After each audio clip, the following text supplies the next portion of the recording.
Hello les amis, ce matin je vous fais une petite vidéo vraiment improvisée parce que je me suis réveillé avec des news auxquelles je m'attendais mais je voulais quand même en parler rapidement. C'est au sujet du passeport sanitaire et du vote qui a eu lieu au Parlement européen. Donc pour rappel, ce passeport sanitaire était proposé par du coup la Commission européenne et, euh, et voilà quoi, donc voilà ce qu'il comprendra. Après, on lui donne plusieurs noms, certificat vert, enfin, peu importe, hein, le résultat est le même. L'idée, c'est de pouvoir vous contrôler à tout déplacement interpays dans l'Union européenne. Donc, si on regarde ce passeport, qu'est-ce qu'il comprendra? Donc, votre nom, votre date de naissance, votre date de délivrance, euh, des informations pertinentes sur le vaccin. Donc, êtes-vous vacciné, oui, non?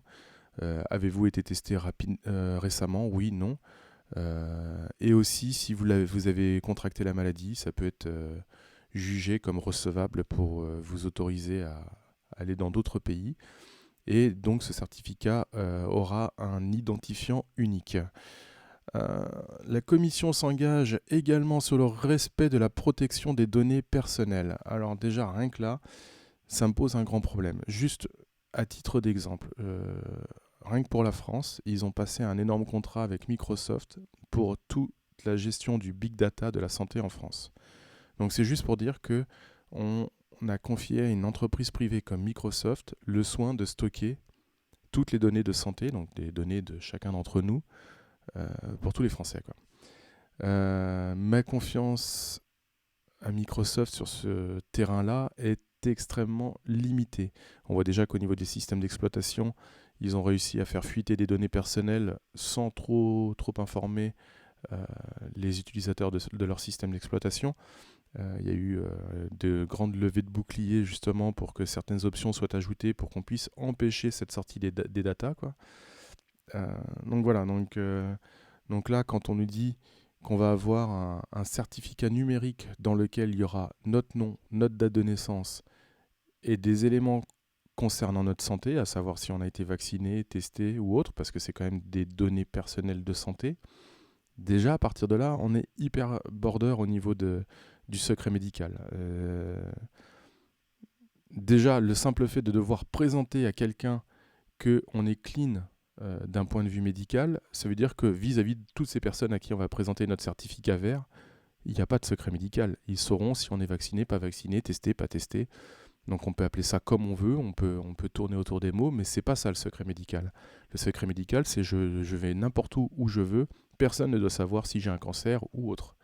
Donc voilà, donc il y a un autre aspect qui est hyper comment dire, stressant aussi par rapport à ça, c'est qu'aujourd'hui on nous parle de ce vaccin pour le Covid, mais demain ça sera quoi? Je vous rappelle juste une chose, quand il y a un an, ça fait à peu près un an qu'on parle du passeport vaccinal. Les premières fois où on en a parlé, tout le monde nous a traités de fous sur tous les réseaux sociaux. Il y avait plein de bien-pensants qui venaient nous voir en nous disant «Ah, complotiste, complotiste». Non, non, non. Un complotiste, si c'est quelqu'un qui dit les choses un petit peu avant qu'elles arrivent, ok, je veux bien te target de complotiste, mais à un moment donné, il faut arrêter. L'opposition politique, c'est une opposition politique, c'est pas du complotisme. Il faut appeler les choses par leur vrai nom. Maintenant, j'aimerais juste mettre quelques petites choses en perspective. J'en ai parlé récemment quand je suis passé à Réinfo Talk. La France, en 2005, a eu un référendum auquel j'ai moi-même participé. Nous avions voté non à 54% sur la nouvelle constitution européenne. Je rappelle qu'en 2007, Nicolas Sarkozy a changé 3 virgules à cette constitution et l'a fait passer par voie parlementaire. Donc déjà, pour moi, je considère qu'à partir de 2007, nous ne sommes plus en démocratie à partir du moment où des gens se sentent légitimes pour décider à notre place du bien commun, du vivre ensemble. Enfin, la politique, c'est la gestion de la cité. De quel droit ces gens se disent au-dessus de nous pour décider de ce qui est bien pour l'ensemble des populations? Ça, c'est juste insupportable. Ce matin, j'ai euh, j'ai envoyé un petit tweet juste pour mettre en perspective les choses. Ce vote, donc, ce passeport sanitaire a été proposé par la Commission européenne et ensuite a été voté hier par le Parlement européen. Il a été adopté à 468 voix contre 203. Donc ça veut dire que 468 personnes se jugent légitimes pour décider pour 28 États. Ces 468 personnes se jugent légitimes pour prendre une décision impactant 448 millions d'habitants. Je rappelle que pour le peuple français, comme d'autres peuples de l'Union européenne, nous n'avions pas voulu cette constitution européenne, et sans la constitution européenne, il n'y a ni Commission européenne, ni Parlement européen. Donc ça ne fait pas de nous des personnes... Moi, je ne me considère pas du tout comme un anti-européen, au contraire, je suis ouvert à toutes les nations, et je trouve que le fait d'être auto-centré dans son propre pays, c'est complètement ridicule. Mais là, on ne parle pas d'être européen ou pas européen, d'être ouvert ou pas ouvert aux autres pays du monde. On parle d'un système qui gère une partie des nations du monde. Et c'est ce système qu'on refuse, en fait. C'est pas le fait d'être européen ou pas européen. Moi, je suis pour l'ouverture des frontières. Je suis... Franchement, s'il y a une chose auquel j'adhère, c'est l'ouverture vers tous les peuples voisins et de trouver des accords. Mais il faut que ça soit gagnant-gagnant, et pas seulement pour les élites, aussi pour tous les peuples. Parce qu'il est là le problème. Les gens se disent « Oui, toi, t'es contre l'Europe. » Non, non, on est pour l'Europe.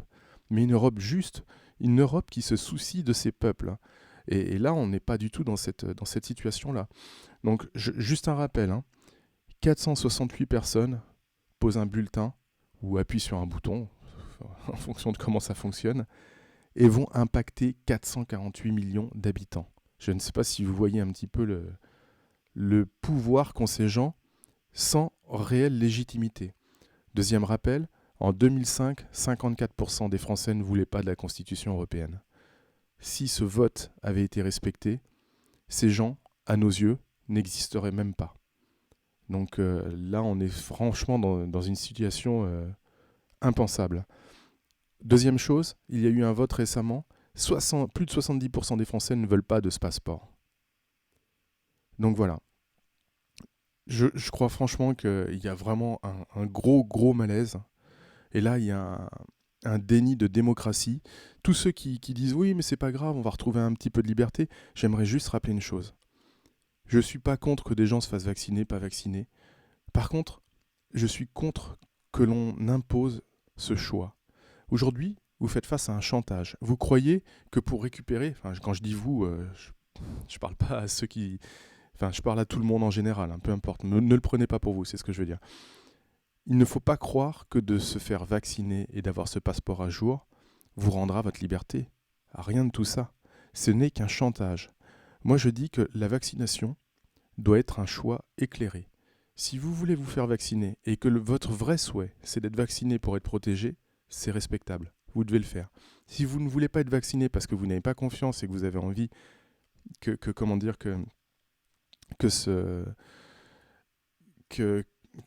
si vous voulez pas vous faire vacciner et que vous voulez que toutes les phases de test soient terminées pour être rassuré sur le vaccin et les effets secondaires qui pourraient entacher votre vie ensuite, c'est votre choix aussi. Vous devez disposer de votre propre corps. Personne n'a le droit de dire ce que vous devez faire et ce que vous devez vous injecter. C'est pas normal d'en arriver là. Donc voilà. Donc pour moi, ce passeport n'a aucune légitimité. Les gens qui l'ont décidé n'ont aucune légitimité, en tout cas vis-à-vis du peuple français. Si je devais vous donner un conseil, je vous dirais, faites ce que vous sentez être juste pour vous. Ne le faites pas pour récupérer un peu de liberté, car cette liberté, elle n'existe pas. C'est juste une carotte, c'est du vent. C'est un autre mensonge, un mensonge de plus. Donc voilà, j'espère que je serai entendu sur ça, et vraiment faites attention à vous, quoi. À vous, à vos familles, à vos enfants. On peut pas accepter ça. Si on est nombreux à affirmer notre position, à dire non, on ne rentrera pas dans ce jeu. Cette situation, cette position qu'ont les gouvernements et l'Europe ne sera pas tenable. Elle sera intenable.